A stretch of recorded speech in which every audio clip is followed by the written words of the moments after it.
අපේ අවුරුදු කෑම මේසෙන් වියකිලා යන විරල කෑමක් වෙන විබර හදන විදිහ තමයි අද අපි විස්තර කරන්නේ. ඉතින් අපි බලමු අවශ්‍ය ද්‍රව්‍ය මොනවද කියලා. සුදු හාල් පිටි ග්‍රෑම් 500ක්, උකු පොල් කිරි කෝප්ප 2ක්, බිත්තර 1ක්, රස අනුව ලුණු, සිරප් එකට සීනි, කලරින් ස්වල්පයක්, සීනි ග්‍රෑම් 200ක්, වතුර ස්වල්පයක්. ඉතින් දැන් අපි විබර හදලා බලමු. හාල් පිටි කිහිප වතාවක් හලා ගන්න. දැන් පිටි ටික පදමට බැද ගන්න. පොල් කිරිවලට ලුණු හා බිත්තර දාලා කලවම් කරගන්න.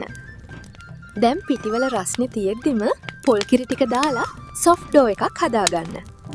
මේ ටික ඉන්දියාප්ප වංගෙඩියට දාලා මුරුක්කු හදන අච්චුවෙන් මේක කැමති රටාවකට වක් කරගන්න. මිශ්‍රණය තද ගතිය වැඩි නම් පොල් කිරි ටිකක් දාගන්න. මේක කෙසෙල් කොලයක් උඩට වක් කරගත්තා නම් හොඳයි. මොකද විබර එක කෙසෙල් කොලෙන් අතට අරන් තෙලට දාලා බැද ගන්න එක ලේසියි එතකොට. දැන් විබර ටික එකින් එක ලා දුඹුරු පැහැයක් එනකම් බැද ගන්න. හොඳටම බදින්න එපා. මේක නිවුනම හුලන් නොවදින්න වහලා දවස් 5කින් නැවත බැද ගන්න.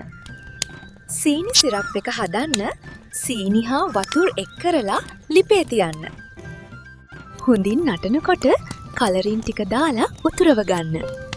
සිරප් එක උකුවට හැදෙනකොට ලිපෙන් බාලා දෙවනි පාරට බැදගත්ත විබර උඩට වක් කරගන්න.